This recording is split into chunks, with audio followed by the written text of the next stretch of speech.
kriteria, kalau kita kembalikan ke definisinya seperti yang ditulis oleh Anderson ya, di bukunya. Ini kalau kita lihat C5 ya. Jadi evaluate, membuat satu pertimbangan berdasarkan kriteria dan standar yang ada.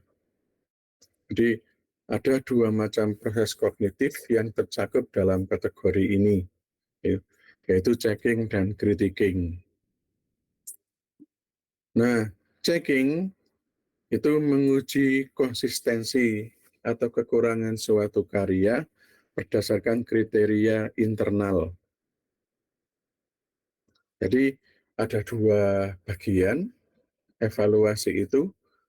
Jadi kalau misalnya secara pemahaman gampang itu, misalnya kalau kita punya standar ya dengan membawa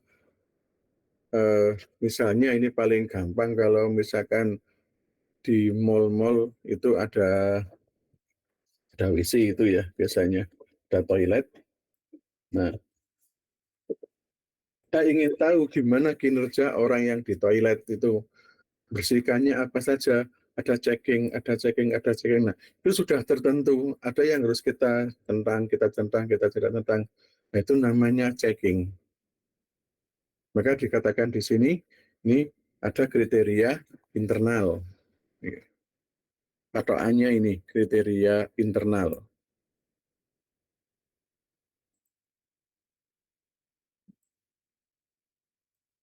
Itu kriteria yang melekat pada sifat produk tersebut. Nah, yang kedua ada yang disebut dengan mengkritik-critiquing, itu kriteria eksternal. Jadi menurut cara pandang dari penilainya. Jadi suka-suka, jadi kalau misalkan kadang-kadang ada pameran ya, pameran yang gambarnya gambar abstrak. Ya, gambaran gambar abstrak, atau kadang-kadang kita di kamar mandi ya, kebetulan catnya sudah kusam, kadang-kadang ketetesan air, ada bentuk-bentuk gambar tertentu. Dan suatu saat kita melihat kayak gambar orang ya itu ya, nah, itu berarti kritik kita melihat itu. Atau kadang-kadang melihat sesuatu kayak kayak tetesan tadi seperti wah kayak hewan ya, kayak gambar sapi ya, ya. Nah seperti itu ya. Jadi itu tergantung dari kriteria eksternal apa yang dimiliki oleh penilai. Atau jangan-jangan ke WC kemudian lihat gambar-gambar kayak tadi malah lari sendiri karena melihat kayak hantu, nah misalnya. Jadi itu perbedaannya. Nah sekarang gimana kalau masuk di soal kimia? Nah kimia kriterianya apa boleh dengan eksternal. Nah kalau di kimia saya katakan karena kita basisnya adalah teori konsep ya, maka kembalinya ya harus kembali ke kriteria atau konsep itu sendiri. Jadi tidak boleh menurut ya, kecuali kalau memang di dalam teori itu menuntut ada bagaimana peneliti ya atau testi, orang yang mengetes itu atau orang yang dites itu menyimpulkan apa yang diamatinya. Nah, itu baru kemudian bisa masuk critiquing dengan alasan tertentu ya. Maka sebetulnya dominannya lebih banyak di checking. Nah, coba kita lihat satu contoh ya. Itu contoh ini. Nah, saya belum membagi ini. Karena kalau kita lihat bentar oh ya sebelum ini ke teorinya,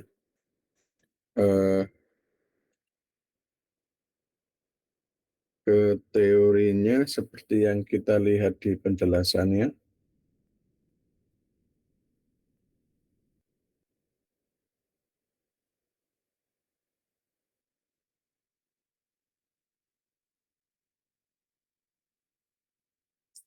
Iya, ini masuk lagi Nur Fajar. Oke, saya tuliskan nanti. Sudah dua. Oke, seperti yang saya sampaikan di sini, evaluation, iya, berarti or thesis or conclusion. Kalau kita menyebut dalam bahasa Inggris a thesis, itu berarti ini ada kriteria dengan anggapan dengan kriteria tertentu ya. Jadi itu pasti ada patokannya. Kemudian yang kedua, supported with evidence and logic. Berarti ini didukung oleh evidence, kejadian-kejadian, dan logika. Itu sebagai kriteria internalnya. Ini kalau kita lihat di Brughat ya, saya menyampaikan kesimpulannya. Kemudian, quality of supporting evidence and reasoning in the basis for assessment and therefore the focus of teaching strategies.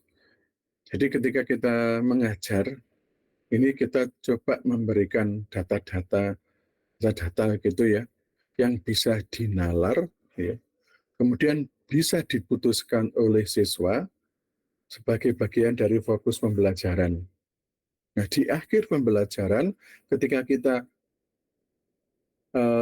apa ya, coba anak-anak buatlah kesimpulan dari keterangan tadi, itu masuk bagian dari evaluation. Maka dikatakan di sini supported with evidence and logic. Maka soal-soal evaluasi itu harus ditunjukkan kriterianya secara tidak langsung. Ya.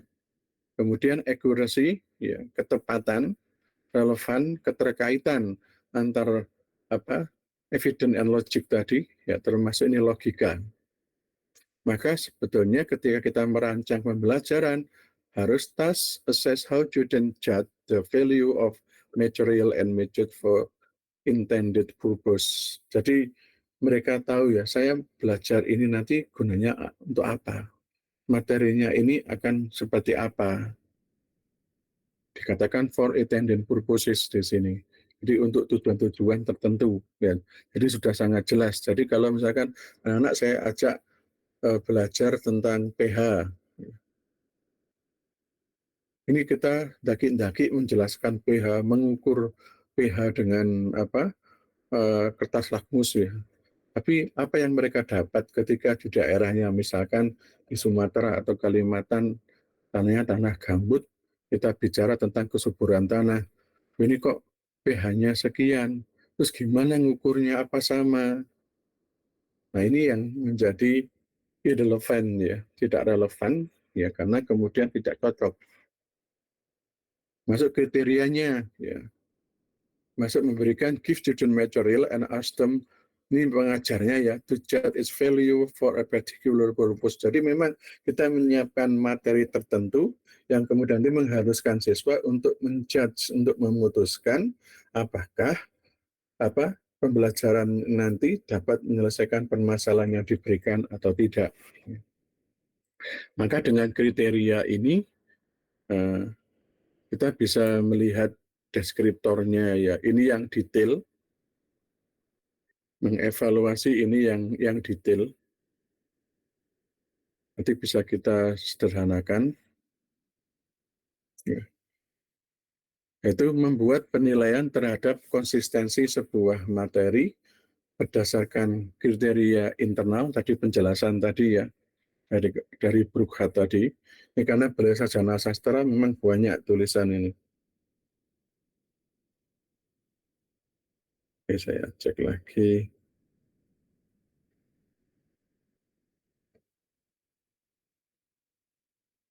Oke, sudah 3 ya. Kurang 1, selesai. Sudah saya tutup. Nah, maka yang pertama, membuat penilaian terhadap konsistensi sebuah materi terhadap kriteria internal. Kemudian yang kedua, soal-soal yang C5, ini membuat penilaian terhadap akurasi sebuah materi berdasarkan kriteria internal. Maksudnya nanti disediakan beberapa hal, kemudian siswa mencari bagian dari ini apa benar apa enggak ya. Jadi sama kriterianya ini berdasarkan kriteria internal. Kalau di sini penekanannya membuat penilaian, otomatis nanti judge ya. Judge-nya di sini terhadap konsistensi.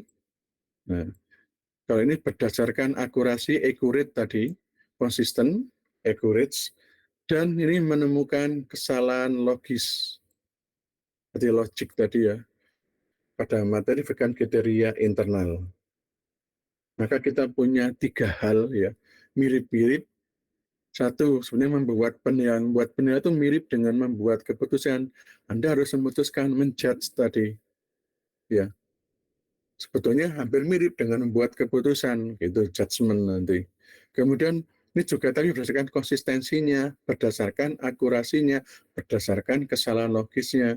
Supaya tahu konsisten, akurasi, kesalahan logisnya, harus tahu kriteria yang melekat itu apa. Misalnya, sesuatu kita sebut manis, sesuatu kita sebut gula, ya mohon maaf, gula, itu kalau secara internal punya kriteria manis.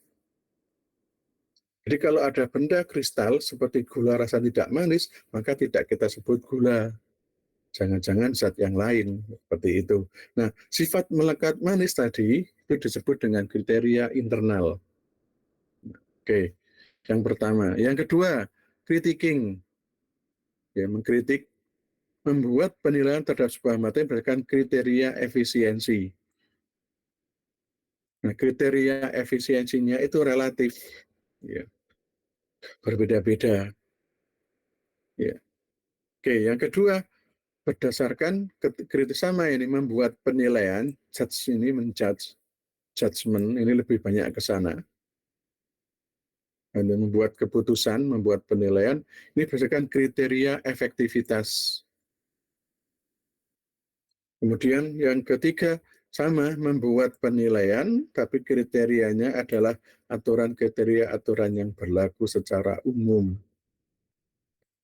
Jadi kebalik, kalau ini dari internal, ya kriteria internal apa yang melekat pada benda ini, kalau ini aturannya yang berlaku aturan umum dulu. Nah, kita mencocokkan benda dengan aturan umumnya, kalau yang atas ini benda dengan sifat benda itu sendiri.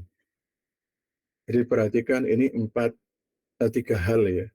Hal yang sama, mesti terakhir apa yang kamu pahami, apa yang kamu putuskan, apa yang kamu bisa simpulkan. Jadi menyimpulkan itu tidak selalu masuk C4 ya, malah bisa C5, bahkan C4, C5 ini kriteria yang menurut saya kalau saya sebagai pembuat soal selama ini paling sulit ada di C4, C5 ini. Nah, coba perhatikan soal ini ya. Saya pakai secara umum dulu, semoga bisa dibaca ya, Pak saya. Wah, nggak bisa ternyata. Saya pikir bisa besar.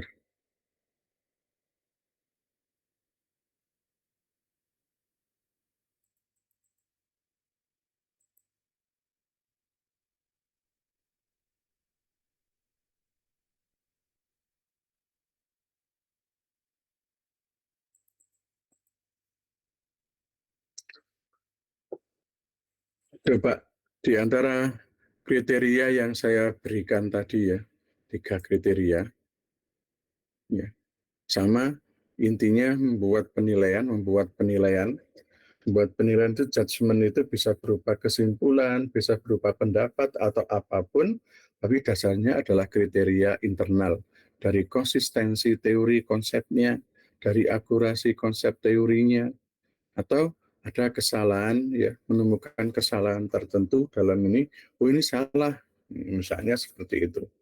Atau ini membuat sama ini kriteria efisiensi, efektivitas, aturan yang berlaku sama, judgement tapi dari aspek yang lain. Coba dari contoh ini misalnya ya, karena sudah saya kategori 5 checking di sini, coba perhatikan contoh ini. Bisa dibaca dari layar kalian? Bisa, Pak. Oke, misalnya satu contoh di sini. Nah, disediakan alat ya mulai dari gelas kimia ya sampai spatula. Ada alat 1 sampai 8, kemudian bahan ada air, es batu, urea, NaCl, glukosa. Oke, perhatikan. berdasarkan alat dan bahan di atas, alat dan bahan yang tepat untuk melakukan percobaan penurunan titik beku. Nah, kita nih, nah, untuk percobaan titik beku larutan. Jadi kita ingin melihat bagaimana cara menguji percobaan titik beku larutan, ingin menguji kira-kira alat dan bahan apa yang sesuai di antara di atas. Ini berarti untuk bisa menjawab ini ada kriteria internal. Kriteria internal itu namanya konsep penurunan titik beku. Nah, dari penurunan titik beku itu konsepnya dipahami seperti apa, baru kemudian kalau kita implementasi, kira-kira alat dan bahan apa yang sesuai untuk menguji ini. Untuk yang kita alat dan bahan apa yang kita butuhkan. Ini sudah jelas ya, bukan analisis ini. Apa yang dianalisis sudah jelas. Ya. Ini bukan C4, bukan. Ya. Tapi untuk tahu bagaimana kita menentukan alat dan bahan, maka Anda harus memahami penurunan titik beku larutan. Nah, konsepnya tahu, berarti konsep penurunan titik beku larutan. Rumusannya tahu, teorinya tahu, kerangkanya tahu.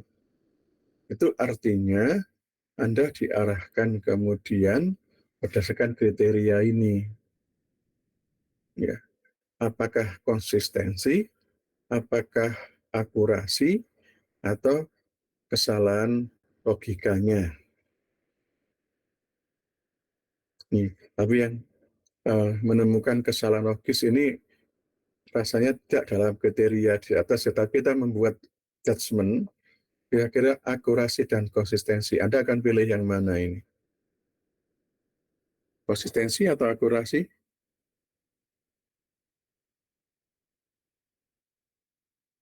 Di soal tadi,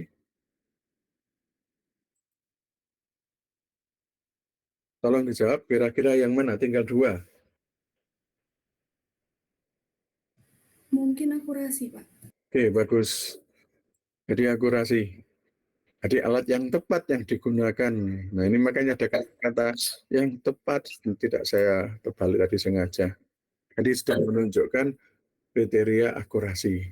Jadi tidak membandingkan, kalau C4 berarti ada fakta besar dipecah-pecah, dibandingkan, dicari korelasinya.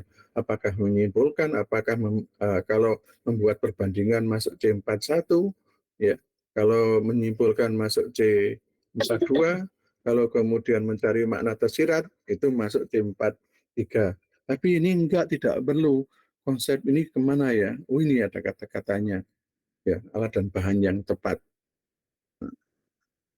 Ini contoh, berarti ini masuk kriteria yang ini membuat penilaian terhadap sebuah materi berdasarkan berdasarkan kriteria internal ya, akurasinya. Pak, kita lihat contoh lagi.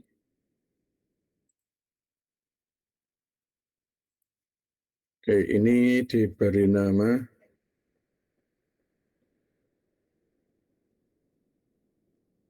ya. Ini bisa ini ya, karena banyak kriteria ini membuat bentuk menerima atau menolak pernyataan menerima bukti ini hal-hal yang lain ya. Jadi kalau kita telaah di bukunya itu banyak kriteria. Ya, ini saya sampaikan C4, C51 ya, membuat penilaian terhadap sebuah materi. Apakah relevan? Tadi yang diambil hanya satu. Coba kita lihat T6, ya sama dengan ini. Oke, luas permukaan. Ini T7.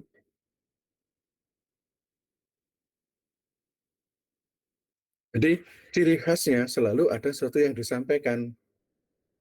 Jadi yang namanya stemnya, ya, stemnya di sini atau stimulusnya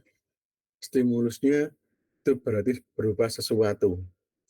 Yang kalau soal ini adalah soal C5, begitu stimulusnya dihilangkan, maka soalnya pasti tidak bisa dijawab. Kalau C4 kemarin masih ada kemungkinan karena mau mempersonalkan, ya, mengarahkan. Kalau soal C5 tidak bisa, begitu stimulus dihilangkan, soal ini nggak bisa dijawab. Ya. Soalnya tidak bisa dijawab. Ini sangat sangat penting sekali ya. Jadi saya pakai tadi kriteria ini, kemudian di kriteria lain ini nanti mengkritik sesuai materi berdasarkan aturan yang berlaku sama tadi, sebetulnya membuat penilaian terhadap ini kriteria internal tadi ya. Dengan kata-kata lain membandingkan satu materi dengan materi lain yang sejenis, itu juga kriteria internal. Membuat keputusan untuk menerima atau menolak berdasarkan bukti yang relevan itu berarti masuk C2. Pak kita lihat lagi, kayak tidak ke soal ini.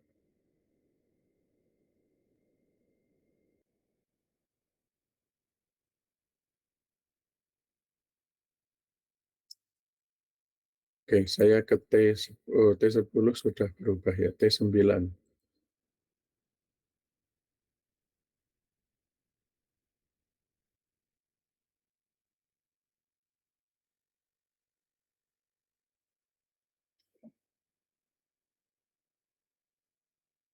Jadi perhatikan, sebagian besar ekstraksi minyak dari biji atau tanaman menggunakan senyawa C6H14 sebagai ekstraktornya. Setelah minyak diperoleh, senyawa tersebut dapat dipisahkan melalui proses destilasi. Selain sebagai ekstraktor, senyawa C6H14 juga dapat digunakan menghasilkan alkilharida untuk melalui reaksi klorinasi senyawa tersebut. Nah, satu reaksi klorinasi yang dapat jadi adalah sebagai berikut. Nah, ini jelas kalau ini Henny menyimpulkan bahwa ada mahasiswa bernama Henny menyimpulkan bahwa isomer dari C6H14 yang tepat agar diperoleh persamaan tersebut di atas adalah N-heksana. Nah, berikan argumen Anda apakah pernyataan ini berdasarkan kesimpulan yang ia buat benar atau salah. Ini berarti kriterianya internal atau eksternal. Menurut Anda, menurut kalian, menurut Henny atau menurut teori?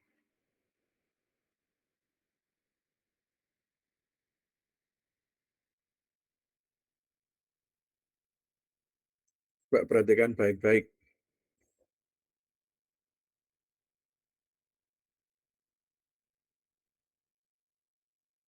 Pertanyaan pertama saya, ketika Henny ini menyimpulkan menurut pendapatnya sendiri atau menurut teori yang dia pelajari.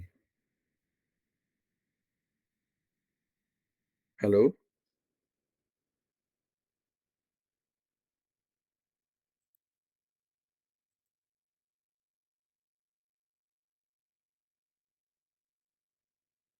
Ada yang ingin kasih komen?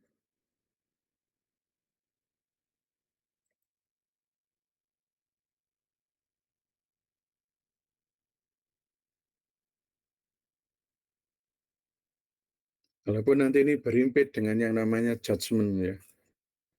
Jadi ketika dia judge apakah ia buat benar atau salah. Ya. Maka apakah pernyataan yang Henny sampaikan bahwa ini adalah N-heksana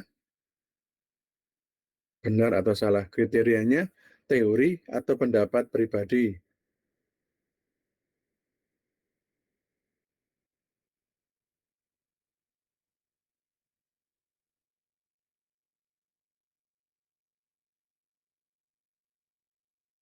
Ya,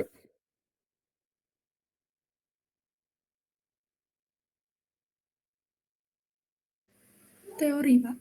iya. Kalau teori berarti kriterianya internal atau eksternal? Internal. Internal. Jadi seperti itu ya. seperti itu. Kalau yang eksternal seperti apa? Kita coba dengan satu contoh lagi. Jadi karena tadi kriterianya ini ada 6, ya, ada 6 kriteria untuk evaluasi. Coba kita lihat satu contoh lagi.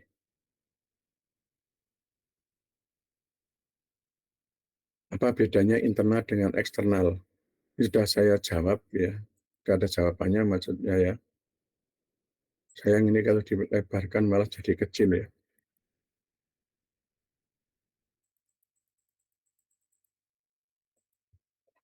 Oke.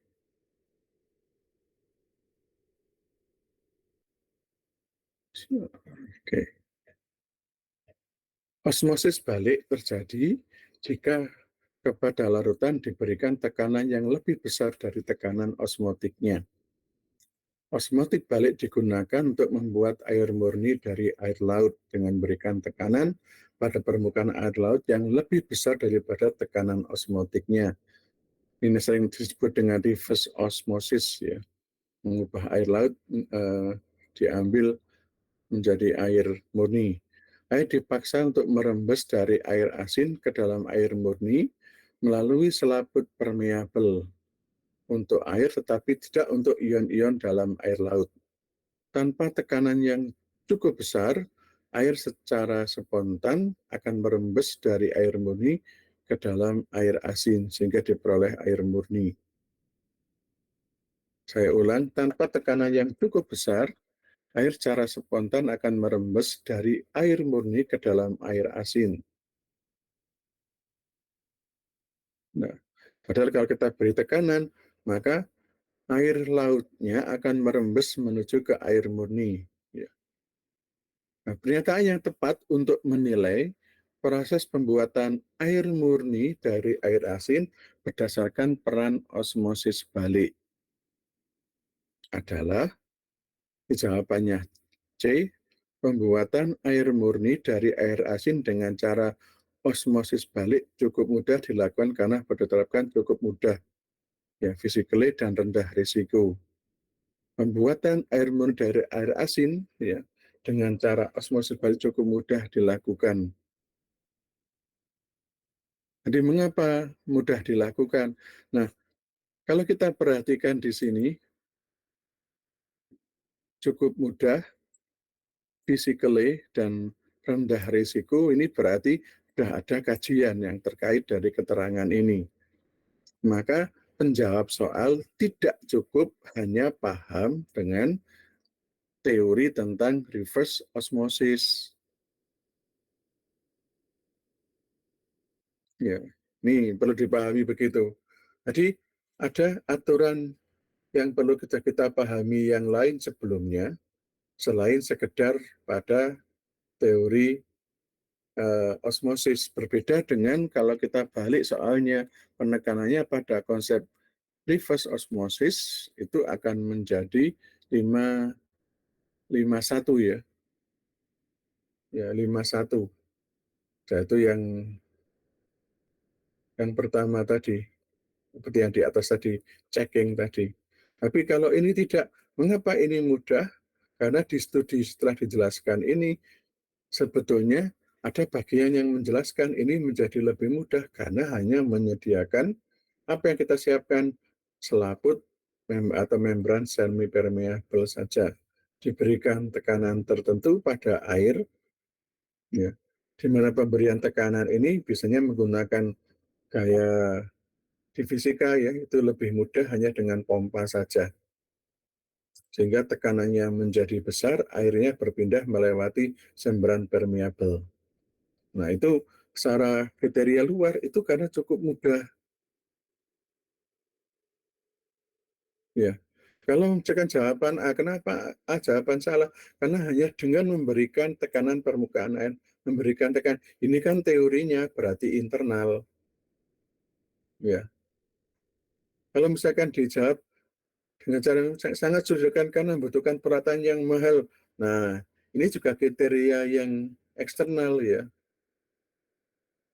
Tapi apa iya peralatannya sangat mahal dan sulit? Ini namanya kriteria eksternal, ini kriteria internal. Tapi ini jawaban yang nggak benar, eksternal yang nggak benar, karena kenyataannya untuk melakukan reverse osmosis itu mudah. Ya. Bahkan sekarang kalau kita lihat ada banyak minuman kemasan yang prosesnya menggunakan reverse osmosis ya, sehingga airnya murni. Padahal jualannya Aqua adalah air mineral, air yang murni mengandung mineral alami gitu. Nah, kalau reverse osmosis berarti dibuang mineralnya semuanya, kemudian diambil hanya H2O. Nah, ini perlu uji nanti mana air yang lebih sehat, apakah air murni H2O atau air bermineral seperti Aqua. Nah, itu berarti nanti kita cek apakah critiquing atau checking. Oke, dari dua contoh ini ada pertanyaan. Belum kita ke bagian terakhir.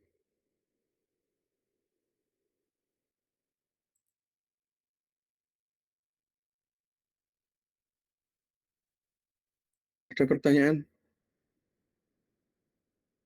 Ini karena belum mencoba sendiri, nanti kalau sudah mencoba sendiri, mungkin di pertemuan berikutnya ada pertanyaan ya.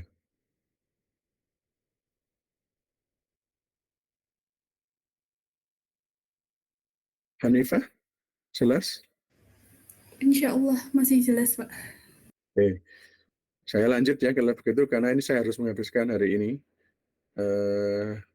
Ini karena minggu depan sudah berganti. Setelah satu topik, kemudian kita akan UTS nanti. Oke, bagian terakhir. Nah, ini deskriptor kalau dituruti ini banyak sekali ya. Oke,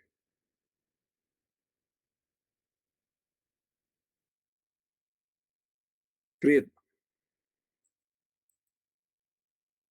Jadi kalau kita lihat dulu di taksonominya, grid ini menggabungkan beberapa unsur menjadi satu bentuk. Ini yang dari keterangannya Anderson ya, dari bukunya.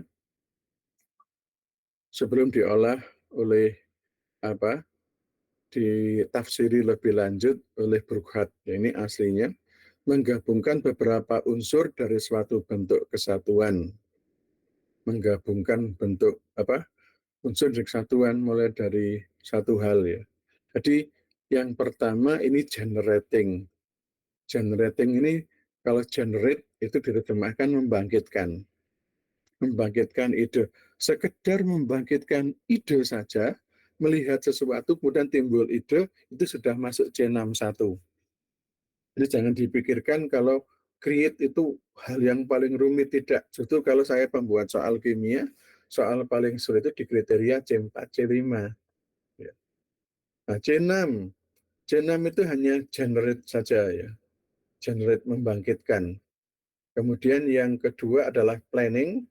Kalau sudah punya ide, membangkitkan ide, kemudian membuat rencana sebagai bagian untuk memecahkan masalah. Nah, ketika membuat perencanaan, itu sudah masuk kriteria kedua, planning. Nah, ketika perencanaan itu diimplementasi, itu sudah termasuk producing, ya, menghasilkan. Jadi di sini serangkaian percobaan ya. Jadi ini membuat prosedur itu sudah masuk plan. Nah, generating idenya adalah hipotesisnya, rumusan masalahnya. Itu sudah masuk dalam kategori di sini. Merumuskan hipotesis atau memecahkan masalah. Jadi mesti ada satu permasalahan yang harus dipecahkan, baru kemudian timbul ide tertentu. Karena itu soal-soal untuk C6, mesti ada sesuatu dulu. Nah, ini membutuhkan ide saja, sumbangan ide, atau sumbangan rancangan pemecahan masalah, atau sampai di pemecahan masalahnya, di producing. Tapi tidak bisa ini linear.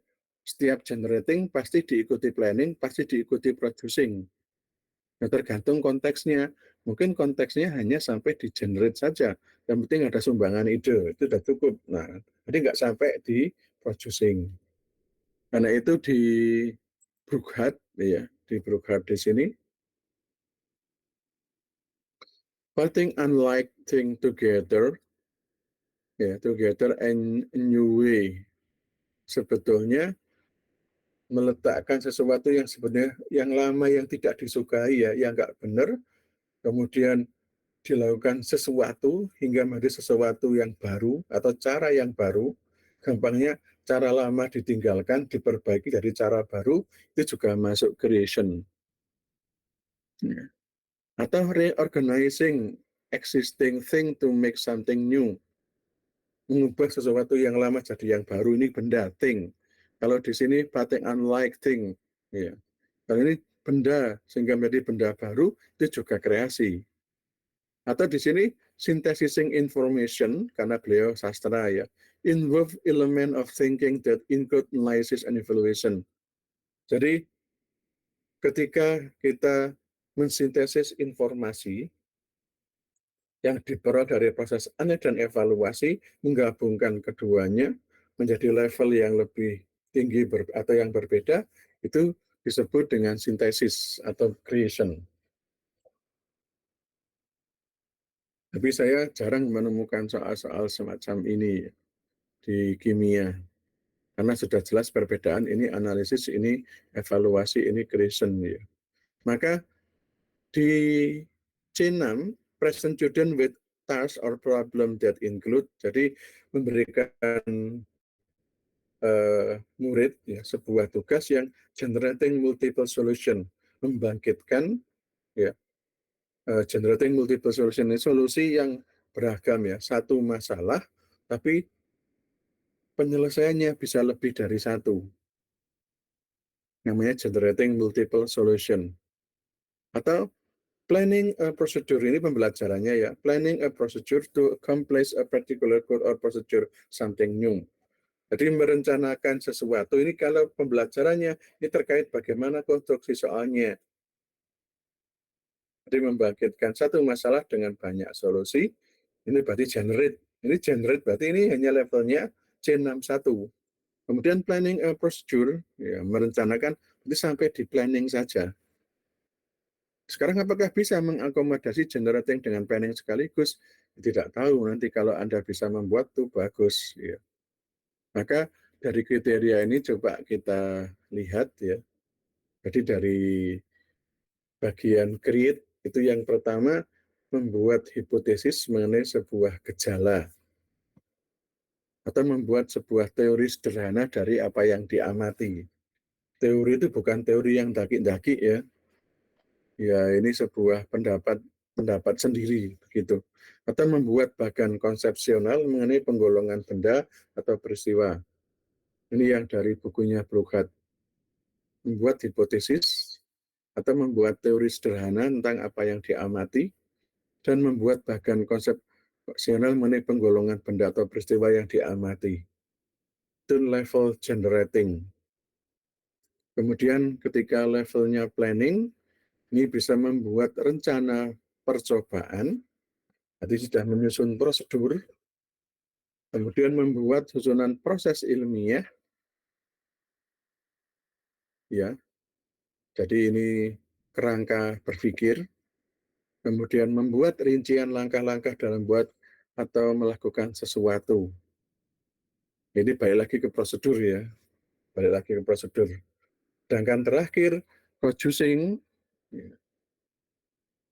Ini producing, ya, nggak pakai T, ini bukan producing, producing, menghasilkan ide atau gagasan baru. Menghasilkan ide atau gagasan baru atau menghasilkan produk baru tadi. Jadi gagasan baru yang berbeda yang kemudian kira-kira bisa dilaksanakan masuk di kerangka ini. Atau kalau kita bisa sederhanakan ini, ya. Oke, dari contoh-contoh ini coba kita lihat, ya.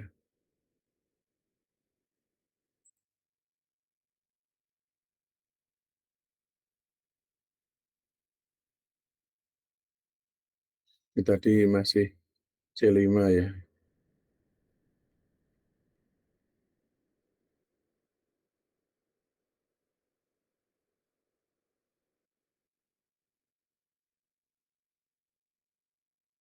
Ini jadi saya mau menyampaikan contoh yang banyak dan bagus ini tentang C2 bandingkan materi dengan materi lainnya jenis.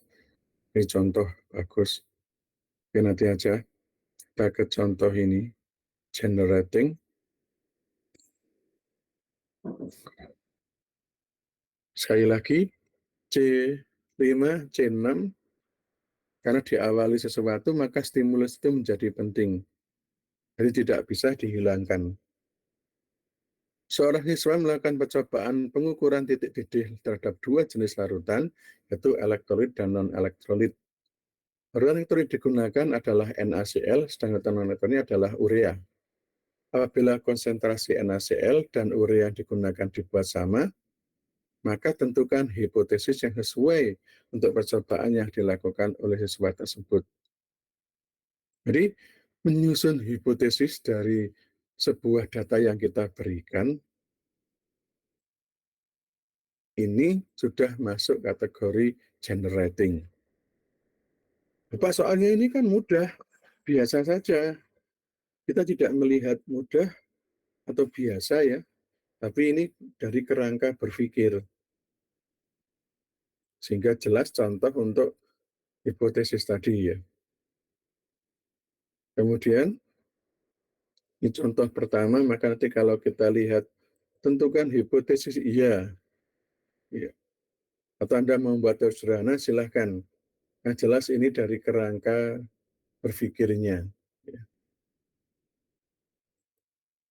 Kemudian C62, contoh dari desain misalnya.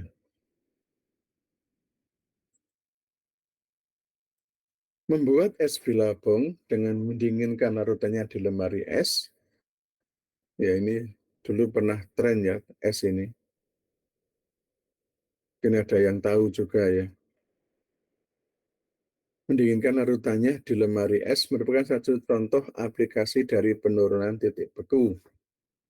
Pada waktu larutan membeku, maka yang pertama kali membeku adalah pelarutnya, dan bagian yang belum membeku merupakan larutan dengan konsentrasi yang lebih tinggi dibandingkan konsentrasi larutan awalnya.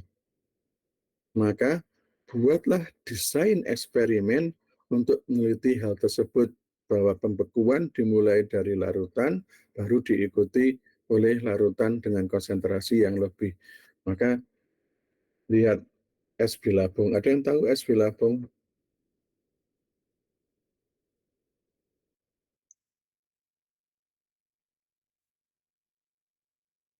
Bisa dibayangkan es dengan, nah ini coba kita lihat es bilabong.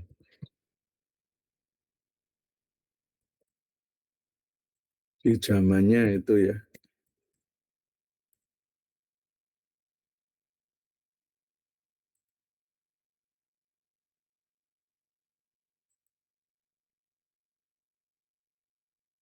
malah kaos ya.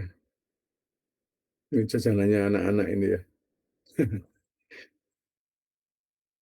malah kaos ya.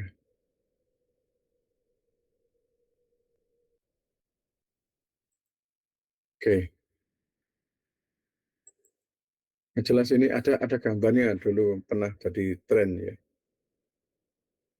Ini jadi kalau kita lihat bedanya, buatlah desain eksperimen untuk meneliti hal tersebut.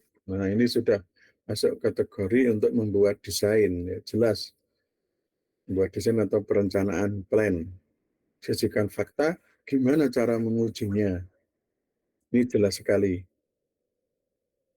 Saya lanjut kemudian dengan, oh ini masih ya desain, masih ide ya.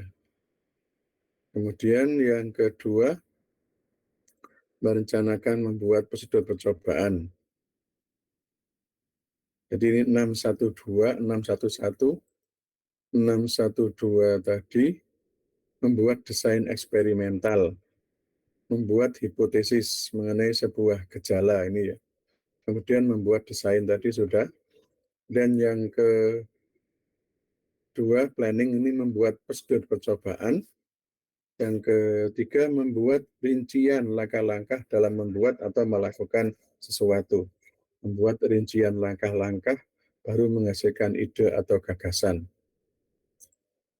Jadi perhatikan perbedaannya ketika di soal tadi, ya, buatlah desain eksperimen, ini masih berupa ide desain. Nah, kalau dioperasionalkan, jadilah prosedur. Jadi ini masih sebuah cerita. Nanti gimana caranya kalau kita mengekspor bulan? Sebenarnya itu begini idenya, mengekspor bulan. Nah, kalau sudah pasti, nah baru masuk di tahap perencanaan. Tolong perhatikan perbedaannya soal yang 612 dengan 621 ini. Merencanakan membuat percobaan dalam suatu praktikum kelas 12 bab sifat koligatif larutan, guru meminta siswa untuk membuktikan bahwa penurunan tekanan uap larutan garam lebih tinggi daripada penurunan tekanan uap larutan glukosa. Ini bisa dua hal di sini, dari sini. Begitupun soal 612, 621 ini hampir sama dalam hal stimulusnya. Ya. Di sini saya bisa buatlah desain eksperimen untuk meneliti hal tersebut, atau buatlah prosedur percobaan. Mestinya desain eksperimen itu didiskusikan dulu, ya. Setelah benar, baru kemudian dibuat langkah-langkahnya.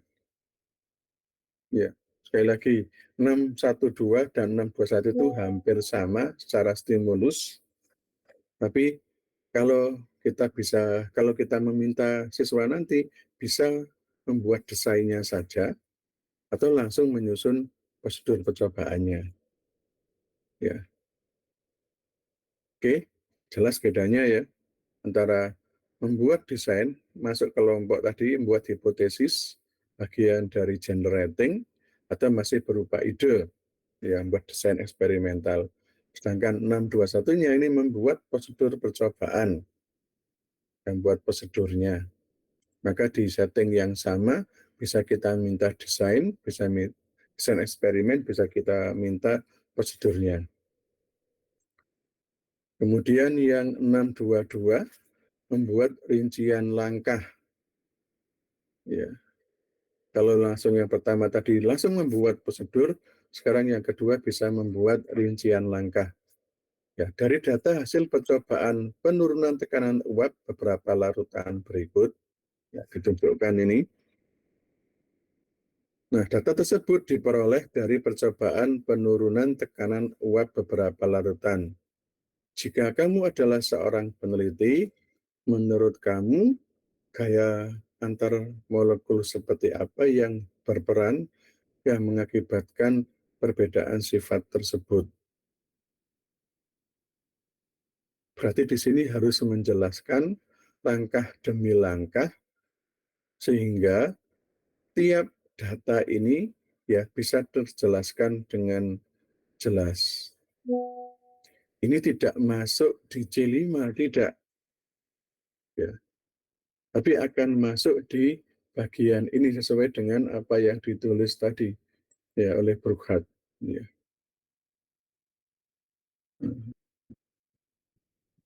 Jadi bisa reorganizing as something, make something new, atau malah synthesizing information, ya. Mensintesis informasi berdasarkan analisis dan evaluasi. Ini kalau misalkan bisa kita buat begini bagus, ya. Jadi dia akan membuat gaya antar molekul apa sehingga air murni punya perbedaan ini, ya. Air murni berbeda dengan glukosa di bagian ini, atau glukosa sendiri berbeda, ya, antara fraksi molnya dengan tekanan uapnya. Jadi kita membanding tiga teori, tiga bahan, tekanan uap larutan, fraksi mol, tekanan uap jenuh. Berarti ini seperti soal C5, ya, soal C5 evaluasi. Tapi mengapa kok berbeda? Aspeknya apa? Aspeknya adalah gaya antar molekul. Kok bisa datanya kayak gini? Nah, ini persis seperti yang disebutkan tadi, synthesizing. Nah, ini Information involve element of thinking that include analysis and evaluation. Ini sebetulnya soal juga termasuk soal yang sulit ini.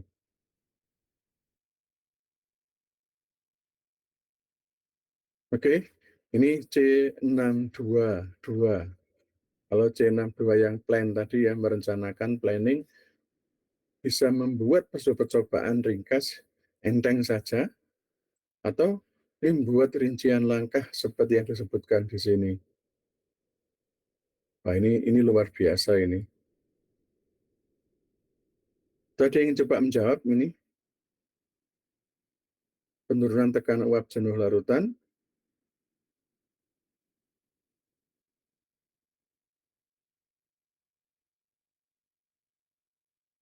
Ya, kapan silakan dicoba dengan gaya antar molekul. Terus terakhir, produk ini menghasilkan ide atau gagasan baru. Ya, soalnya gandeng ini. Pak, saya perkecil supaya bisa dibaca. Oh.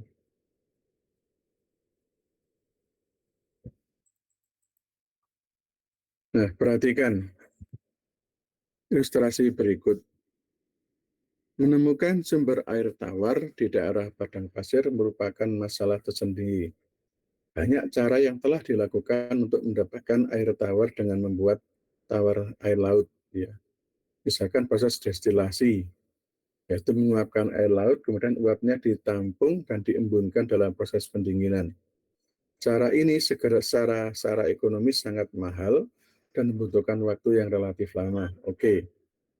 Dengan teknologi bahan atau material dapat menciptakan membran semi-permeable yang kuat, yang pada nantinya digunakan untuk proses osmosis balik atau reverse osmosis. Pertanyaannya, buatlah prototipe rangkaian alat yang digunakan untuk proses osmosis balik, agar pembuatan air tawar menjadi lebih cepat dan lebih efektif dibandingkan dengan metode yang lain. Ingat, reverse osmosis itu sudah sangat umum, ya, sudah sangat banyak. Kalau kita buka banyak. Nah, sekarang pertanyaannya adalah bagaimana proses agar proses menjadi lebih cepat dan lebih efektif dibanding metode yang lain. Ini kuncinya.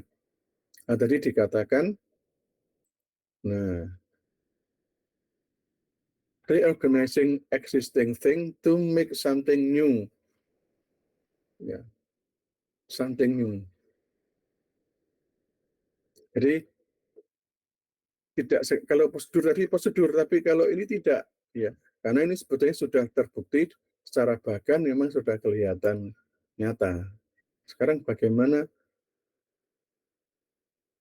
gagasan baru ya, atau kalau produk gampang buatlah produk apa, itu juga sudah masuk. Ya. Oke, so, kalau kita lihat di contoh satu lagi terakhir ini, masuk di T14 ya.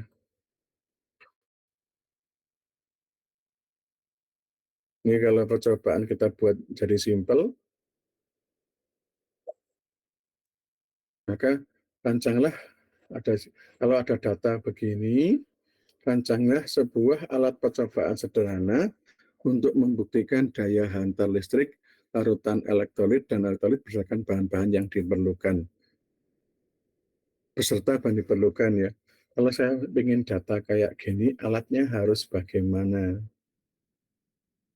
Ini juga masuk grid. Sama dengan contoh tadi. Jadi buatlah ya prototype. Kalau buatlah ini buatlah prototype rangkaian. Jadi tidak sekedar desain. Kalau desain tadi ya di atas tadi desain. Ya. Masuk di merencanakan tadi. Oke, bisa dengan dua contoh ini, tapi mungkin contoh yang bisa ditelaah dan mudah adalah contoh ini. Oke, silahkan. Kita berarti transfer sudah selesai. Di saatnya Anda kemudian menyusun soal dan terampil, terampil membuat soal C4, C5, dan C6 dengan baik dan benar dari topiknya masing-masing. Ada pertanyaan?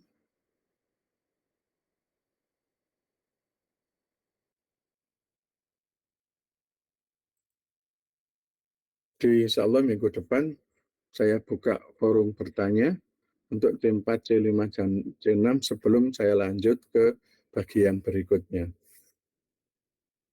Silakan, saya tunggu kalau ada pertanyaan.